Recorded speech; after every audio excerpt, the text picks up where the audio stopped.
Hello అండి, good evening. Welcome to Pi Academy. ఈ వీడియోలో మనం 27th నవంబర్ 2025న జరిగిన ఆర్ఆర్బి ఎన్టీపీసీ ఎగ్జామ్ షిఫ్ట్ 1లోని బయాలజీ క్వశ్చన్స్ ప్రాక్టీస్ చేస్తాం.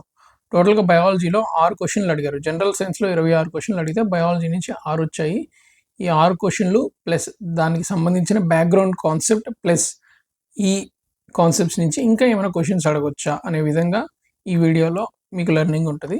ప్లీజ్ ఈ వీడియోని లాస్ట్ వరకు చూడండి and like and subscribe to our channel.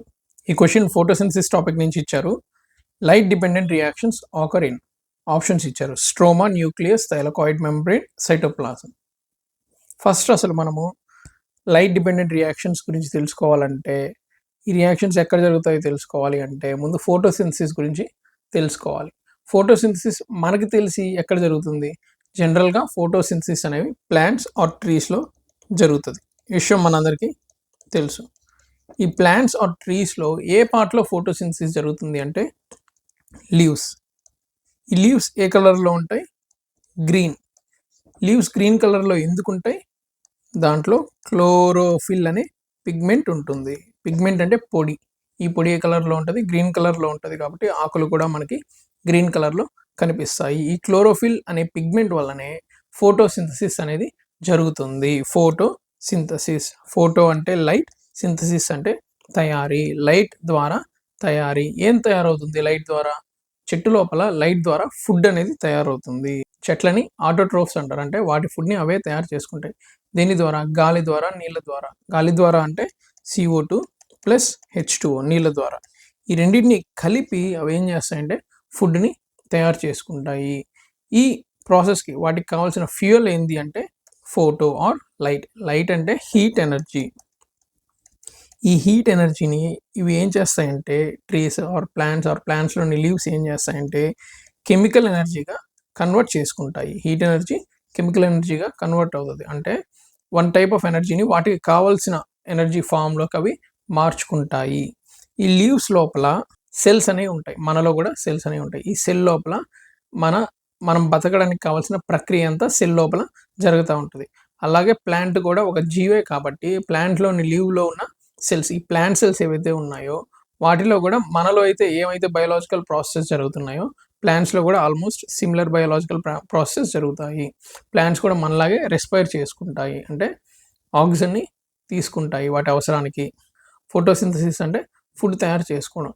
ఈ ఫోటోసింథసిస్ 2 స్టేజెస్లో జరుగుతుంది: light dependent reaction and light independent reaction. అంటే మార్నింగ్ టైంలో ఒక రకంగా జరుగుతుంది, నైట్ టైంలో ఇంకొక రకంగా జరుగుతుంది. ఈ లైట్ డిపెండెంట్ రియాక్షన్ అంటే ఏం చేస్తుందంటే లైట్ ఎనర్జీని తీసుకొని కెమికల్ ఎనర్జీగా కన్వర్ట్ చేస్తుంది. అంటే బయట నుంచి సన్లైట్ని తీసుకుంటుంది. ఈ సన్లైట్ని తీసుకొని దాన్ని ATP అండ్ NADPH ఫామ్లోకి మారుస్తుంది. ఇక్కడ ATP NADPH అంటే నథింగ్ బట్ ఈ కెమికల్ ఫార్మ్స్ ఆఫ్ ఎనర్జీ. ఇవి ఏంటంటే ఎనర్జీ కరెన్సీ అనమాట. డబ్బు నోట్లు ఎలాగైతే ఉన్నాయో అలాగే ఈ ఎనర్జీ కరెన్సీ అనమాట. ATPలని NADPHలని తయారు చేసుకుంటాయి. ఎందుకు తయారు చేసుకుంటాయంటే ATP NADPHలని ఒకరికి ఇస్తే వాళ్ళు ఏమి ఇస్తారు? ఫుడ్ ఇస్తారు. అంటే మనీ ఎలా ఇచ్చి మనం ఫుడ్ కొనుక్కుంటామో అలాగే ATP NADPHలని ఇచ్చి ప్లాంట్స్ ఫుడ్ కొనుక్కున్నట్లు మనం అర్థం చేసుకోవచ్చు. ఈ ATP NADPHలని లైట్ డిపెండెంట్ రియాక్షన్లో ఫామ్ అవుతాయి. ప్లాంట్ సెల్లోని క్లోరోప్లాస్ట్ ఉంటుంది కదా, ఈ క్లోరోప్లాస్ట్లో ఈ ఫోటోసింథసిస్ అనేది జరుగుతుంది. ఈ క్లోరోప్లాస్ట్ లోపల థైలకాయిడ్ మెంబ్రేన్స్ ఉంటాయి. వీటి చుట్టూ స్ట్రోమా అనేసి లిక్విడ్ ఉంటుంది. ఈ థైలకాయిడ్ మెంబ్రేన్స్ లోపలే క్లోరోఫిల్ ఉంటుంది. కాబట్టి ఈ థైలకాయిడ్ మెంబ్రేన్స్ లోపలే ఫోటోసింథసిస్ స్టేజ్ 1 అనేది జరుగుతుంది. అంటే లైట్ అనేది ఈ థైలకాయిడ్ మెంబ్రేన్స్ లోపలే ATP అండ్ NADPHగా కన్వర్ట్ అవుతుంది. సో మన క్వశ్చన్కి ఆన్సర్ ఏంటి అంటే thylakoid membrane. Next light independent reaction చూసాం కదా, ఇది స్ట్రోమా. ఇక్కడ ఈ థైలకాయిడ్ మెంబ్రేన్స్ చుట్టూ లిక్విడ్ ఉంటుంది కదా, అక్కడ ఆ స్ట్రోమాలో ఈ లైట్ ఇండిపెండెంట్ రియాక్షన్ అనేది జరుగుతుంది. అంటే నెక్స్ట్ స్టెప్ అనమాట. లైట్ డిపెండెంట్ రియాక్షన్లోనే O2 అనేది రిలీజ్ అవుతుంది. మనకి కావాల్సిన ఆక్సిజన్ అనేది లైట్ డిపెండెంట్ రియాక్షన్లో రిలీజ్ అవుతుంది. లైట్ ఇండిపెండెంట్ రియాక్షన్లో చెట్టు ఏం చేస్తుందంటే CO2ని తీసుకుంటుంది. CO2ని తీసుకొని కార్బన్ ఫిక్సేషన్‌ని చేస్తుంది. కార్బన్ ఫిక్సేషన్ ఇది ఒక ఇంపార్టెంట్ పాయింట్ అనమాట. అంటే కార్బన్ ఫిక్సేషన్ అంటే ఏంటి అంటే, మన చుట్టూ ఉన్న ఎన్విరాన్మెంట్‌లో అంటే మన చుట్టూ పొల్యూషన్ మెయిన్‌గా దేనివల్ల వస్తుంది? CO2 వల్ల వస్తుంది. ఈ CO2ని పీల్ చేసుకోవడమే కార్బన్ ఫిక్సేషన్. చెట్టు ఇది ఏ విధంగా చేస్తుంది? CO2ని ఎలాగా అంతరిస్తుందంటే, CO2ని తీసుకొని దాని మధ్య బాండ్స్ బ్రేక్ చేసి దాన్ని C6H12O6గా కన్వర్ట్ చేస్తుంది. This is nothing but glucose. C6H12O6 అంటే గ్లూకోజ్ అనమాట. అంటే CO2ని ఫుడ్‌గా తయారు చేస్తుంది. దీనివల్ల మనకి 2 లాభాలున్నాయి. సారీ 3 లాభాలున్నాయి. ఫస్ట్ రియాక్షన్‌లో O2 ప్రిపేర్ అవుతది. అది మనం పీల్చుకుంటాం. సెకండ్ రియాక్షన్‌లో CO2 అనేది మింగేస్తది. దానివల్ల మన హెల్త్ అనేది కాపాడబడుతుంది. అదే సెకండ్ రియాక్షన్‌లో ఫుడ్ అనేది తయారవుతుంది. ఇది కూడా మనకి ఉపయోగపడుతుంది. ఈ విధంగా ఈ 2 రియాక్షన్స్‌లో ప్లాంట్ అనేది తనకి కావాల్సిన గ్లూకోజ్‌ని తయారు చేసుకుంటుంది. ఎగ్జామ్‌లో ఈ గ్లూకోజ్ ఫార్మేషన్ రియాక్షన్ కూడా అడుగుతారు. 6CO2 plus 6H2O gives C6H12O6 plus 6O2. ఈ ఈక్వేషన్ కూడా మనల్ని ఎగ్జామ్‌లో అడిగే ఛాన్స్ ఉంది. ఈ లైట్ ఇండిపెండెంట్ రియాక్షన్‌లో గ్లూకోజ్ ఫార్మేషన్‌కి అవసరమయ్యే ప్రాసెస్‌కి ఒక పేరుంది. దాని పేరేందంటే కాల్విన్ సైకిల్. ఈ కాల్విన్ సైకిల్ అంటే ఏంటో మనం కొంతసేపు తర్వాత చూద్దాం. మనము ఎగ్జామ్ పాయింట్ ఆఫ్ వ్యూలో అడగగలిగే ఇంకొన్ని క్వశ్చన్స్ చూద్దాం. అంటే మనకి ఇప్పుడు దాకా ఏం చూసుకున్నాము? ప్లాంట్స్‌లో ఫోటోసింథసిస్ అనేది జరుగుతుంది అన్న విషయాన్ని మనం చూసాం. ఎగ్జామ్ పాయింట్ ఆఫ్ వ్యూలో ఇంకొన్ని ఇంపార్టెంట్ పాయింట్స్ ఏంటంటే, ప్లాంట్స్ కాకుండా ఇంకొన్ని లైఫ్ ఫార్మ్స్ కూడా ఫోటోసింథసిస్‌ని జరుపుతాయి. అవి ఏంటో మనం చూద్దాం. అదర్ దెన్ ప్లాంట్స్ ఫోటోసింథసిస్ జరిపే ఒక ఆర్గానిజం పేరేంటంటే బ్లూ గ్రీన్ ఆల్గే. ఇది బ్లూ గ్రీన్ ఆల్గే. దీనికి ఇంకొక పేరు ఏంటంటే సైనోబాక్టీరియా. అంటే యాక్చువల్‌గా దీని పేరులో ఆల్గే ఉన్న ఇది ఒక బ్యాక్టీరియా అన్నమాట. ఈ సైనోబాక్టీరియా అనేది దాదాపు ఎన్నో బిలియన్ ఇయర్స్ ఎగో ఫామ్ అయింది. అంటే భూమి మీద ఫామ్ అయిన ఫస్ట్ లైఫ్ ఫామ్ అనమాట ఇది. ఇదేం చేసిందంటే భూమి మీద ఆక్సిజన్‌ని తయారు చేసింది. దాదాపు ప్రెజెంట్ మనం పీలుస్తున్న ఆక్సిజన్ అంతా బిలియన్స్ ఆఫ్ ఇయర్స్ ఎగో ఈ సైనోబాక్టీరియా వల్ల ఫామ్ అయింది. కాబట్టి ఇది ఒక ఇంపార్టెంట్ లైఫ్ ఆర్గానిజం. ఇది ఇంకా భూమి మీద సర్వైవ్ అవుతుంది. దీనివల్లే ఆక్సిజన్ అనేది భూమి మీద ఫామ్ అయింది కాబట్టి దీని గురించి మనల్ని క్వశ్చన్స్ అడగొచ్చు. బ్లూ గ్రీన్ ఆల్గే అన్న సైనోబాక్టీరియా అన్న ఒకటే. Purple sulphur bacteria. ఈ పర్పుల్ సల్ఫర్ బ్యాక్టీరియా అనేది ఫోటోసింథసిస్‌ని ఉపయోగించుకొని మనకి ఆక్సిజన్ ఇవ్వదు. ఏమి ఇస్తదంటే సల్ఫర్ ఇస్తది. నార్మల్‌గా ప్లాంట్స్ అని H2Oని యూజ్ చేసుకుంటాయి, ఆక్సిజన్ ఇస్తాయి. ఈ పర్పుల్ సల్ఫర్ బ్యాక్టీరియా అనేది H2Sని యూజ్ చేసుకొని సల్ఫర్‌ని ఇస్తాయి. అంటే కొన్ని రకాల పాండ్స్‌లో, లేక్స్‌లో సల్ఫర్‌ని రిలీజ్ చేస్తూ ఉంటాయి. ఇంకొక ఇంపార్టెంట్ ఫోటోసింథసిస్ ప్రాసెస్ చేసే ఆర్గానిజం పేరేంది అంటే ఫైటోప్లాంక్టన్స్. ఈ ఫైటోప్లాంక్టన్స్ అనేవి సముద్రం మిడిల్ ప్రాంతాల్లో ఈ ఫైటోప్లాంక్టన్స్ అనేవి ఒక లేయర్ లాగా ఫామ్ అయిపోయి, ఒక గ్రీన్ లేయర్ లాగా ఫామ్ అయిపోయి ఫోటోసింథసిస్ వల్ల ఆక్సిజన్ని మనకి ఉత్పత్తి చేస్తూ ఉంటాయి. దాదాపు ప్రెజెంట్ భూమి మీద ప్రొడ్యూస్ అయ్యే ఆక్సిజన్‌లో 50% ఆక్సిజన్ అనేది ఈ ఫైటోప్లాంక్టన్స్ వల్లనే ఫామ్ అవుతుంది. అంటే మనం తీసుకునే ప్రతి రెండో శ్వాస అనేది మనకి ఈ ఫైటోప్లాంక్టన్ ద్వారానే వస్తుంది. ఇప్పుడు 3 రకాల ఆర్గానిజమ్స్ గురించి చెప్పాను. ఇంకొక 3 రకాల వెరైటీ ఆర్గానిజమ్స్ గురించి చెప్తాను. వాటిలో ఒకటి యూగ్లీనా. ఇది సింగిల్ సెల్ ఆర్గానిజం. ఇది చూడడానికి ఒక బ్యాక్టీరియా లాగా ఉంటది. దీనికి ఒక తోక ఉంటది. ఇది గ్రీన్ కలర్‌లో ఉంటది. ఎందుకు గ్రీన్ కలర్‌లో ఉంటదంటే దీంట్లో క్లోరోఫిల్ పిగ్మెంట్ ఉంటుంది. ఈ ఆర్గానిజం గురించి ఒక ఇంట్రెస్టింగ్ ఫ్యాక్ట్ ఏందంటే పేరు గుర్తుపెట్టుకోండి యూగ్లీనా. ఈ ఆర్గానిజం అనేది ఏం చేస్తుంది? మార్నింగ్ టైమ్‌లో ఫోటోసింథసిస్‌ని యూజ్ చేసుకొని దానికి కావాల్సిన ఫుడ్‌ని తయారు చేసుకుంటుంది. అంటే మార్నింగ్ టైమ్‌లో ఇది ప్లాంట్ లాగా బిహేవ్ చేస్తుంది. నైట్ టైమ్‌లో లైట్ ఉండదు కాబట్టి ఇది ఏం చేస్తదంటే దానికంటే చిన్న చిన్న మైక్రో ఆర్గానిజమ్స్‌ని తింటుంది. అంటే నైట్ టైమ్‌లో యానిమల్‌గా బిహేవ్ చేస్తుంది. మార్నింగ్ టైమ్‌లో ప్లాంట్, నైట్ టైమ్‌లో యానిమల్. ఇది మాంసాహారి అన్నమాట. ఇది ఒక సింగిల్ సెల్ ఆర్గానిజం. ప్రోటోజోవా జాతికి చెందినది. ఇంకొక ఇంపార్టెంట్ లైఫ్ ఫార్మ్ ఏంటి అంటే గ్రీన్ సీ స్లగ్. ఇది ఒక నత్త అన్నమాట. ఇది గ్రీన్ కలర్‌లో ఉంటది. ఇది ఫోటోసింథసిస్ ద్వారా ఫుడ్‌ని తయారు చేసుకుంటది. మనం గుర్తుంచుకోవాల్సిన విషయం ఏంటంటే ప్లాంట్స్ మాత్రమే కాదు, యానిమల్స్ కూడా ఫోటోసింథసిస్‌ని యూజ్ చేసుకోవచ్చు. వాటిలో 2 ఇంపార్టెంట్ యానిమల్స్‌లో ఒక ఇంపార్టెంట్ యానిమల్ ఏంటి అంటే గ్రీన్ సీ స్లగ్. ఇదేం చేస్తదంటే ఈ బ్లూ గ్రీన్ ఆల్గే ఉంది కదా! అలాంటి ఏవైతే ఫోటోసింథసిస్‌ని యూజ్ చేసుకోగలిగిన ఆల్గే ఏవైతే ఉన్నాయో వాటిని తినేస్తది. వాటిని తినేసి దీని చర్మంలోకి వాటిని ఇంటిగ్రేట్ చేసుకొని దీని చర్మంలో నుంచి బయటికి ఈ క్లోరోఫిల్ పిగ్మెంట్ కనబడేలా చేస్తుంది. ఈ విధంగా అది లైట్‌ని ఆకర్షించి కొన్ని నెలల పాటు ఎలాంటి ఫుడ్ లేకుండా బతుకుతుంది. ఇది 100% ఓన్‌గా, అంటే ఇది ఒక దొంగ లాంటిదనమాట. ఇది దాని ఓన్‌గా ఫోటోసింథసిస్ చేసుకోదు. వేరే ఆర్గానిజంని తినేసి దాంట్లో ఉన్న క్లోరోఫిల్ పిగ్మెంట్‌ని దొంగతనం చేసి దాని ద్వారా ఫోటోసింథసిస్ చేసుకొని ఫుడ్‌ని తయారు చేసుకుంటుంది. ఇంకొక ఇంపార్టెంట్ లైఫ్ ఫార్మ్ ఏంటి అంటే స్పాటెడ్ సాలమాండర్. స్పాటెడ్ సాలమాండర్ అంటే మచ్చల బల్లి. ఇది చూడ్డానికి బల్లిలాగా ఉంటుంది. కానీ ఇది కప్ప జాతికి చెందింది. This is an amphibian. Amphibian అంటే నీటిలోను మరియు భూమి మీద బతకగలిగే జంతువు. ఈ మచ్చల బల్లిలో ఎంబ్రియో అనేది ఫామ్ అయినప్పుడు, అంటే ఈ మచ్చల బల్లికి బిడ్డ పుట్టే ముందు ఏమవుతుందంటే దీని లోపల ఒక రకమైన ఆల్గే ఉంటుంది. గ్రీన్ ఆల్గే ఉంటుందన్నమాట. ఆ గ్రీన్ ఆల్గే దానికి కావాల్సిన ఫుడ్‌ని ఫోటోసింథసిస్ ద్వారా తయారు చేసుకోగలదు. ఇదేం చేస్తుందంటే ఈ మచ్చల బల్లికి సహాయం చేస్తుంది. ఏ విధంగా? ఇలాగా ఒక ఆర్గానిజంకి ఇంకొక ఆర్గానిజం సహాయం చేసుకుంటే దాన్ని సింబయోటిక్ రిలేషన్‌షిప్ అంటారు. నోట్ చేసుకోండి. సింబయోటిక్ రిలేషన్‌షిప్ అంటే 2 ఆర్గానిజమ్స్ ఒకదాని మీద ఒకటి ఆధారపడి ఒకదానికి ఒకటి హెల్ప్ చేసుకుంటూ ఉంటే దాన్ని సింబయోటిక్ రిలేషన్‌షిప్ అంటారు. ఇలా కాకుండా ఒక ఆర్గానిజంని ఇంకొక ఆర్గానిజం పీక్కుని తింటే దాన్ని పారాసైటిక్ రిలేషన్‌షిప్ అంటారు. ఇక్కడ ఈ సిట్యుయేషన్‌లో మనకి సింబయోటిక్ రిలేషన్‌షిప్ జరిగిందంటే ఈ బల్లి లోపల ఈ ఆల్గే అనేది బతకగలుగుతుంది. ఆ విధంగా షెల్టర్ అనేది తీసుకుంది. ఇప్పుడు ఈ ఆల్గే ఏం చేస్తుందంటే ఈ బల్లికి పుట్టే బిడ్డ ఉంటది కదా! దానికి ఆహారాన్ని అందిస్తుంది. ఈ విధంగా ఒకరికొకరు సాయం చేసుకుంటారు. So, euglena, spotted salamander, green sea slug ఈ 3 ఇంపార్టెంట్ పాయింట్స్ అనమాట. సో, ఎలాగో ఇంతవరకు చెప్పాను కదా! కాల్విన్ సైకిల్ కూడా చెప్పేస్తాను. కాల్విన్ సైకిల్ అంటే ఏంటి అంటే లైట్ ఇండిపెండెంట్ రియాక్షన్‌లో జరిగే ప్రాసెస్. దీంట్లో గ్లూకోజ్ అనేది ఫార్మ్ అవుతుంది. కాల్విన్ సైకిల్‌లో ఏటీపీ, ఎన్ఏడిపిహెచ్ ఏవైతే ఉన్నాయో ఎన్ఏడిపిహెచ్ ఏవైతే ఉన్నాయో ఇవేం చేస్తాయంటే ఫైనల్‌గా గ్లూకోజ్‌ని ఫార్మ్ చేస్తాయి. ఈ గ్లూకోజ్‌ని ఫార్మ్ చేయడానికి ఇవి దేన్ని వాడతాయి? CO2ని వాడతాయి. CO2 మాత్రమే కాకుండా ఇంకొక సబ్స్టెన్స్‌ని కూడా ఇవి వాడతాయి. దాని పేరేందంటే రూబీపీ.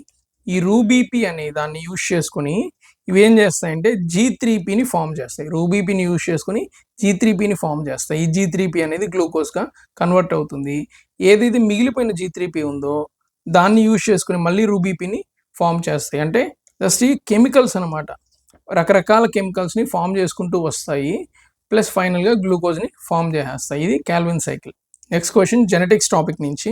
Species show variation mainly because of.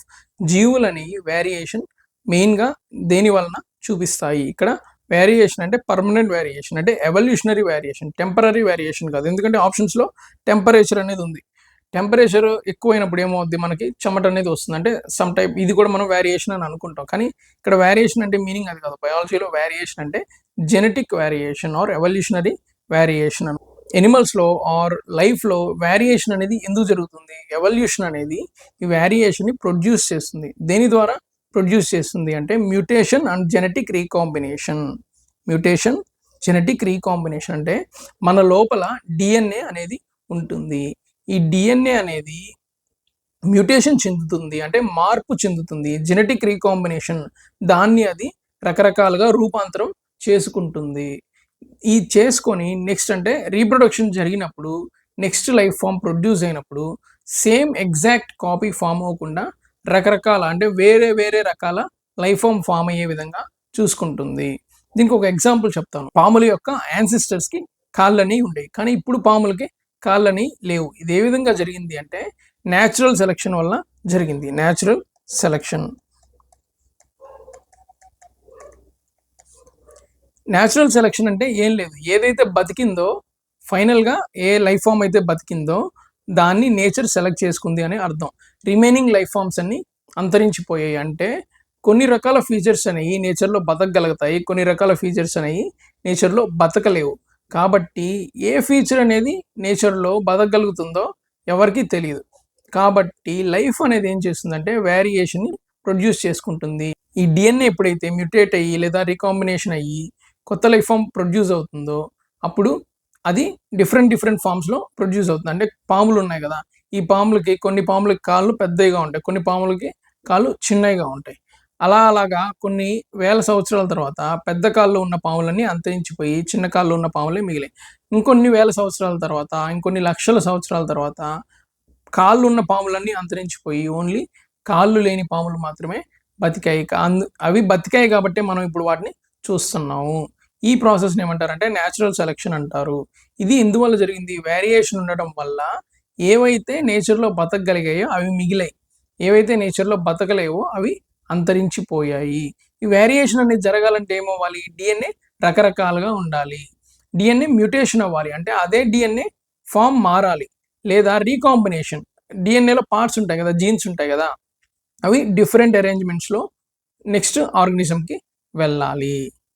So, ఇక్కడ ఆన్సర్ ఏంది అంటే mutation and genetic recombination. Reproduction topic నుంచి ఈ క్వెషన్ అడిగారు. ఫ్రాగ్మెంటేషన్ ఈజ్ సీన్ ఇన్ ఇక్కడ 4 లైఫ్ ఫార్మ్స్ ఇచ్చారు. Amoeba, planaria, hydra, paramecium.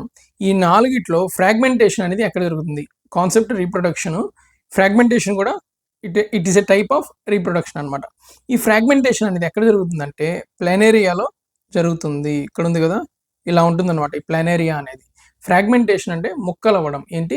ముక్కలవ్వడం. ఈ ప్లానేరియాని మనము కట్ చేసామంటే ఇదేం చేస్తుందంటే ఒక 3-4 డేస్‌లో ఇక్కడ తోకగా ఉంటది. ఇక్కడ తల ఉంటది. 3-4 డేస్ తర్వాత ఈ తోకకి తలొచ్చేస్తది. ఈ తలకి తోకొచ్చేస్తది. ఈ ప్లానేరియాలో నియోప్లాస్ అనే స్టెమ్ సెల్స్ ఉంటాయన్నమాట. స్టెమ్ సెల్స్ అంటే nothing but stem cells. Stem cells. Stem cells ఏం చేస్తాయి? వేరే రకాల సెల్స్‌ని ప్రొడ్యూస్ చేయగలుగుతాయి. స్టెమ్ సెల్స్ అంటే చాలా ఇంపార్టెంట్. ప్రెజెంట్ వేరే రకాల సెల్స్‌ని తయారు చేసుకోగలుగుతాయి. ఈ స్టెమ్ సెల్స్ ఏం చేస్తాయి ప్లానేరియాలో? తల లేకపోయినా కొత్త తల క్రియేట్ చేస్తాయి. తోక లేకపోయినా కొత్త తోక తయారు చేస్తాయి. అంటే మనం ఒక ప్లానేరియాని చంపేస్తే అంటే నరికేస్తే 2 ప్లానేరియాలు తయారవుతాయి. 2 ప్లానేరియాలని మళ్ళీ ముక్కలు చేస్తే మళ్ళీ ప్లానేరియాలు డబల్ అవుతాయి. ఈ ప్రాసెస్‌ని ఫ్రాగ్మెంటేషన్ అంటారు. కానీ అమీబా అండ్ పారామీషియం ఏవైతే ఉన్నాయో ఇవి సింగిల్ సెల్డ్ ఆర్గానిజమ్స్. ఈ ప్లానేరియా అనేది ఒక లైఫ్ ఫార్మ్ అయితే అమీబా అండ్ పారామీషియం. అమీబా మనకు తెలుసు ఇట్లాగా డిఫరెంట్ షేప్స్‌లో ఉంటుంది. పారామీషియం అనేది ఒక చెప్పు షేప్‌లో ఉంటుందన్నమాట. చెప్పు షేప్‌లో ఉంటది. ఇవి సింగిల్ సెల్డ్ ఆర్గానిజమ్స్. ఇవేం చేస్తాయి? బైనరీ ఫిషన్ అంటే ఒక నార్మల్ సెల్ అనేది ఏ విధంగా డివైడ్ అవుతుందో అదే విధంగా ఇవి డివైడ్ అవుతాయి. అంటే ఒక అమీబా ఉందనుకోండి, ఇదేం చేస్తది? ఇట్లాగా ఒక అమీబా ఏం చేస్తదంటే దానంతట అదే ఇట్లా చీలిపోయి 2 అమీబాలుగా ఫార్మ్ అయిపోతుంది. ఏ సింగిల్ సెల్డ్ ఆర్గానిజం అయినా ఇదే విధంగా 2 పార్ట్స్‌గా విడిపోతుంది. అంటే ఒక పేరెంట్ సెల్ నుంచి 2 డాటర్ సెల్స్‌గా ఫార్మ్ అవుతుంది. Amoeba and paramecium. Next hydra. ఈ హైడ్రా అంటే ఏందంటే చూడడానికి ఇలా ఉంటుంది హైడ్రా అనేది. ఇక్కడ నోరు ఉంటది. దీనికి టెంటకిల్స్ ఉంటాయి. తలపైన ఇట్లాగా వెంట్రుకల్లాగా ఉంటాయన్నమాట. ఇది నీటిలో బతుకుతుంది. ఈ హైడ్రా రీప్రొడ్యూస్ అయ్యే ప్రాసెస్‌ని ఏమంటారంటే బడ్డింగ్ అంటారు. అంటే ఎట్లా అయితే విత్తనం నుంచి పువ్వు వస్తుందో అదే విధంగా ఈ హైడ్రాకి ఒకానొక ప్లేస్‌లో ఒక చిన్న హైడ్రా అనేది వస్తుంది. ఇంకొక హైడ్రా అనేది ఫార్మ్ అవ్వడం స్టార్ట్ చేస్తుంది. కొన్ని రోజుల తర్వాత ఈ చిన్న హైడ్రా అనేది పెద్దదైపోయి దీని నుంచి సెపరేట్ అయిపోతుంది. అంటే దీని లోపల నుంచే ఇంకొక హైడ్రా అనేది ప్రొడ్యూస్ అవుతుంది. దీన్ని ఏమంటారంటే బడ్డింగ్ అంటారు. అంటే అక్కడికక్కడే పుట్టడం అనమాట. ఈ 4 లైఫ్ ఫార్మ్స్ అనేవి చాలా ఇంపార్టెంట్ అనమాట. అమీబా గురించి ఏం తెలుసుకోవచ్చు అంటే ఒక సింగిల్ సెల్‌లో కూడా లైఫ్ అనేది ఉంటుంది. పారామీషియం నుంచి ఏం తెలుసుకోవచ్చు అంటే ఒక సింగిల్ సెల్‌లో కూడా లైఫ్ అనేది చాలా అద్భుతంగా ఏర్పడి ఉంటుంది. ప్లానేరియా గురించి ఏం తెలుసుకోవచ్చు? ఒక ఆబ్జెక్ట్‌ని ఒక జీవిని చంపితే అది మళ్ళీ బతుకుతుంది. నిజంగా అయితే అది చావదు. కానీ దాన్ని మనం 2 ముక్కలు చేసినప్పుడు తోక సెపరేట్ అయిపోవాలి. ఓన్లీ తల మాత్రమే బతికుండాలి. కానీ దాన్ని అది మళ్ళీ కొత్త అవతారాన్ని సృష్టించుకోగలుగుతుంది ప్లానేరియా అనేది. హైడ్రా అనేది small multicellular organism. Small multicellular animal. Amoeba, paramecium and planaria అనేవి మైక్రోస్కోపిక్ ఆర్గానిజమ్స్ అయితే హైడ్రా అనేది ఒక ఎనిమల్. మీకొక డౌట్ రావచ్చు. మనకొక డౌట్ రావచ్చు ఎగ్జామ్ పాయింట్ ఆఫ్ వ్యూలో. బ్యాక్టీరియా అండ్ వైరస్ ఇవి ఏ విధంగా రీప్రొడ్యూస్ అవుతాయి? అసలు బ్యాక్టీరియాకి, అమీబాకి, పారామీషియంకి ఒక డిఫరెన్స్ ఏంది అంటే అమీబా, పారామీషియం, యూగ్లీనా ఇవి యూకరియాయిడ్స్ అన్నమాట. అదే బ్యాక్టీరియా ఏంది? ప్రోకరియాయిట్. అంటే యూకరియాయిడ్స్ అంటే సెల్ ఫార్మేషన్ అనేది బావుంటుంది. ప్రోకరియాయిట్ అంటే సెల్ ఫార్మేషన్ అనేది బావుండదు. బ్యాక్టీరియా ఏ విధంగా రీప్రొడ్యూస్ అవుతుంది అంటే నార్మల్ బైనరీ ఫిషన్ ద్వారానే రీప్రొడ్యూస్ అవుతుంది. ఇంకొక ఇంపార్టెంట్ లైఫ్ ఫార్మ్ ఏంటి అంటే వైరస్. వైరస్ ఏ విధంగా రీప్రొడ్యూస్ అవుతుంది? అసలు వైరస్‌లో సెల్ అనేది ఉండదు. ఇది రీప్రొడ్యూస్ అవ్వదు. ఇదేమవుతుందంటే రెప్లికేట్ అవుతది. మన బాడీలోకి వైరస్ అనేది ఎంటర్ అయితే మన బాడీలోని సెల్స్ లోపలికి వైరస్ వెళ్ళిపోయి ఆ సెల్స్ లోపల ఉన్న సిస్టమ్ని అది హైజాక్ చేసి ఆ సిస్టమ్ని అంటే నార్మల్గా వైరస్ అనేది చనిపోయిన స్టేట్లో కూడా ఉంటుంది అనమాట. అంటే బయట బాడీ బయట ఉన్నప్పుడు అది డెడ్ స్టేట్లో ఉంటుంది, వైరస్ అనేది బతికి ఉండదు. ఎప్పుడైతే బాడీ లోపలికి ఎంటర్ అవుతుందో అప్పుడు అది యాక్టివేట్ అయిపోయి మన బాడీలోని సిస్టమ్ని హైజాక్ చేసి ఇంకొన్ని కొత్త వైరస్లు అనేది రెప్లికేట్ చేస్తుంది. అంటే దాంట్లో నుంచి రాదనమాట వైరస్లు అని, దాంట్లో నుంచి ప్రొడ్యూస్ అవ్వవు. ఎక్కడి నుంచి ప్రొడ్యూస్ అవుతాయి? మన బాడీ సిస్టమ్. ఈ వైరస్ అనే జెనెటిక్ కోడ్, ఇది జస్ట్ ఒక జెనెటిక్ కోడ్ లాంటిది అనమాట. ఈ సెల్లోకి వెళ్ళిపోయి సెల్ని కంట్రోల్లోకి తెచ్చేసుకొని మన సెల్ ద్వారా కొత్త వైరస్లని తయారు చేస్తుంది. సో మనకి ఇంకొక డౌట్ రావచ్చు, ఇక్కడ ఎలాంటి రీప్రొడక్షన్ లేదు, ఇది మనల్ని ఏం చేయట్లేదు, మరి మనకి ఎందుకు బాగాలేకుండా వస్తుంది? వైరల్ డిసీజెస్ వల్ల మనం చనిపోవడం కూడా జరుగుతుంది. ఎందుకు జరుగుతుందంటే ఇది ఎప్పుడైతే ఈ సెల్ని హైజాక్ చేస్తుందో, సెల్ని హైజాక్ చేసి దాని చేత విపరీతమైన పనిని చేపిస్తుంది అనమాట. అంటే ఎన్నో వేల లక్షల వైరస్లని ఇది తయారు చేసే విధంగా చేస్తుంది. ఈ ఒత్తిడికి సెల్ తట్టుకోలేక లేదా ఈ ప్రాసెస్కి మన ఇమ్యూన్ సిస్టమ్ రియాక్షన్ ఇచ్చి మనకి డిసీజెస్ అని వస్తాయి. ఈ క్వశ్చన్కి ఆన్సర్ ఏంటి? ప్లానేరియా. ఫ్రాగ్మెంటేషన్ అనేది ప్లానేరియాలో కనబడుతుంది. అమీబాలో బైనరీ ఫ్యూజన్ అనేది ఉంటుంది. పారామీషియంలో బైనరీ ఫ్యూజన్ అనేది ఉంటుంది. హైడ్రాలో బడ్డింగ్ అనే ప్రాసెస్ ఉంటుంది. Next question. దీనికి ఆన్సర్ అర్థం అవ్వాలంటే సెల్ డివిజన్ ఏ విధంగా జరుగుతుందో మనకి అర్థం అవ్వాలి. సెల్ డివిజన్ అనేది రెండు రకాలుగా జరుగుతుంది. ఒకటి ఏంటంటే మైటోసిస్, ఇంకొకటి ఏంటంటే మియోసిస్. నార్మల్ సెల్స్ అనేవి మైటోసిస్ ప్రాసెస్లో డివైడ్ అవుతాయి. ఇప్పుడు మన బాడీ ఉంది, మన స్కిన్ అనేది ఉంది, మన స్కిన్ డ్యామేజ్ అయింది, మళ్ళీ కొత్త స్కిన్ అనేది కొన్ని రోజుల తర్వాత ఫామ్ అవుతుంది. ఇక్కడ ఏ విధంగా ఫామ్ అవుతుందంటే ఆల్రెడీ ఉన్న స్కిన్ సెల్ ఉంది కదా, అదేం చేస్తుందంటే రెండు కొత్త డాటర్ సెల్స్ని ఫామ్ చేస్తుంది. మైటోసిస్ ప్రాసెస్లో సెల్ అనేది డూప్లికేట్ అవుతుంది. మన బాడీలో ఉన్న సెల్ అనేది డూప్లికేట్ అవుతుంది. ఒక పేరెంట్ సెల్ అనేది రెండు డాటర్ సెల్స్గా ఫామ్ అవుతుంది. ఒక పేరెంట్ సెల్లో డిఎన్ఏ అనేది ఉంటుంది. నెక్స్ట్ ఇది ఏం చేస్తుంది అంటే ముందు ఈ డిఎన్ఏని డూప్లికేట్ చేస్తుంది. డూప్లికేట్ చేసి ఇది రెండు ముక్కలుగా తయారవుద్ది. నెక్స్ట్ రెండు సపరేట్ సెల్స్ అనేవి డాటర్ సెల్స్ అనేవి ఫామ్ అవుతాయి. ఇది normal mitosis process. Meiosis process అనేది జర్మ్ సెల్స్లో జరుగుతుంది. అంటే స్పర్మ్స్ అండ్ ఓవా, వీటిలో ఈ మియోసిస్ ప్రాసెస్ అనేది జరుగుతుంది. ఇక్కడ డైప్లాయిడ్ హ్యాప్లాయిడ్ అని ఉంది. అంటే డైప్లాయిడ్ అంటే 2, హ్యాప్లాయిడ్ అంటే 1, హాఫ్ ఆఫ్ 2 అనమాట. ఏమవుతుందంటే ఇక్కడ క్రోమోజోమ్స్ డబుల్ అయ్యాయి కదా, ఇక్కడ కూడా సేమ్ క్రోమోజోమ్స్ డబుల్ అవుతాయి. డబుల్ అయ్యి రెండు డాటర్ సెల్స్ ఫామ్ అవుతాయి. మళ్ళీ ఏమవుతుందంటే ఈ క్రోమోజోమ్స్ విడిపోయి ఒక్కొక్క డాటర్ సెల్లో నుంచి ఒక్కొక్క సింగిల్ సెట్ ఆఫ్ క్రోమోజోమ్స్ అని ఒక్కొక్క డాటర్ సెల్లోకి వెళ్తాయి. టోటల్ 4 సెల్స్ ఫామ్ అవుతాయి. వీటిలో హాఫ్ క్రోమోజోమ్ సెట్స్ ఉంటాయి. So 4 haploid cells is the answer. ఇలా ఎందుకు జరుగుతుంది అంటే ఈ sperm cells or ova form అయినప్పుడు, అంటే ఇవి రెండు 2 డిఫరెంట్ జెండర్స్ నుంచి వస్తాయి కాబట్టి ఈ జెండర్ నుంచి ఒక సెట్, ఆ జెండర్ నుంచి ఒక సెట్, టోటల్ 2 సెట్స్ అనేవి ఫైనల్గా ఫామ్ అవుతాయి. అదే ఆ జెండర్ నుంచి 2 సెట్స్, ఈ జెండర్ నుంచి 2 సెట్స్ వస్తాయి, టోటల్ 4 సెట్స్ ఫామ్ అవుతాయి. అంటే అబ్నార్మాలిటీ అనేది ఫామ్ అవుతుంది. మనకు కావాల్సింది 2 సెట్సే కాబట్టి సెల్ అనేది మియోసిస్ చెంది జెర్మ్ సెల్స్లో ఓన్లీ హ్యాప్లాయిడ్ సెల్స్ మాత్రమే ఉంటాయి. టోటల్ 4 హ్యాప్లాయిడ్ సెల్స్ అనేవి ఫామ్ అవుతాయి. Next question, why is DNA replication necessary? DNA అనేది ఎందుకు రెప్లికేట్ అవుతుంది? ఎందుకు రెప్లికేట్ అవుతుంది అంటే సెల్ డివిజన్ అనేది జరుగుతుంది. సెల్ డివిజన్ జరిగినప్పుడు నెక్స్ట్ సెల్లో కూడా సేమ్ డిఎన్ఏ ఉండాలి కాబట్టి, అంటే exact same type of cell అనేది రావాలి కాబట్టి సెల్ మాత్రం సేమ్ సెల్ ఉండాలి, లైఫ్ ఫామ్ మాత్రం వేరియేషన్ అనేది ఉండాలి. కాబట్టి నార్మల్ సెల్స్లో డిఎన్ఏ అనేది రెప్లికేట్ అవుతుంది, అంటే డబుల్ అయిపోయి నెక్స్ట్ డాటర్ సెల్స్లో సపరేట్గా అయిపోతుంది. సో డిఎన్ఏ రెప్లికేషన్ ఎందుకు జరుగుతుంది అంటే మనం ఏం పెట్టొచ్చు, growth and formation of new cells is the answer. Stop division కాదు, డివిజన్ జరగడానికే ఈ ప్రాసెస్ జరుగుతుంది. రెడ్యూస్ క్రోమోజోమ్స్ కాదు, క్రోమోజోమ్స్ ఏమీ రెడ్యూస్ అవ్వవు, ప్రొడ్యూస్ ఎనర్జీ. అసలు మైటోకాండ్రియాలో ఎనర్జీ అనేది ప్రొడ్యూస్ అవుతుంది. ఈ ప్రాసెస్కి అది సంబంధం లేదు. డిఎన్ఏ రెప్లికేషన్ ఎందుకు జరుగుతుంది అంటే నెక్స్ట్ ఫామ్ అయ్యే సెల్స్ కోసం జరుగుతుంది. వాటిలో సేమ్ ఎగ్జాక్ట్ డిఎన్ఏ ఉండాలి కాబట్టి డిఎన్ఏ అనేది రెప్లికేట్ అయ్యి ఒక సెల్కి ఒక డిఎన్ఏ, ఇంకొక సెల్కి ఇంకొక డిఎన్ఏ కాపీని పంపిస్తుంది. ఈ క్వశ్చన్ హ్యూమన్ ఫిజియాలజీ నుంచి వచ్చిందంటే మన బాడీ ఫిజియాలజీకి సంబంధించిన క్వశ్చన్ అనమాట. ఆస్తమా ప్రైమర్లీ ఎఫెక్ట్స్ దేన్ని ఎఫెక్ట్ చేస్తుంది? ఆల్వియాలీ, బ్రాంకియల్స్, ట్రాకియా, డయాఫ్రమ్. ఎక్కడ ఉంటాయి? లంగ్స్లో ఉంటాయి అన్నమాట. లంగ్స్లో ట్రాకియా ఉంటుంది, ఈ బ్రాంకియాల్స్ ఉంటాయి, ఆల్వియాలీ ఉంటుంది. అంటే ఈ లంగ్స్లో ఉన్న ఈ ముద్దలుగా ఉండేది ఆల్వియాలీ. ఈ నరాల్లాగా ఉండేది బ్రాంకియాల్స్. ఇదంతా ట్రాకియా. డయాఫ్రామ్ అంటే లంగ్స్కి సంబంధం లేదు, కింద ఉండే పార్ట్ అనమాట.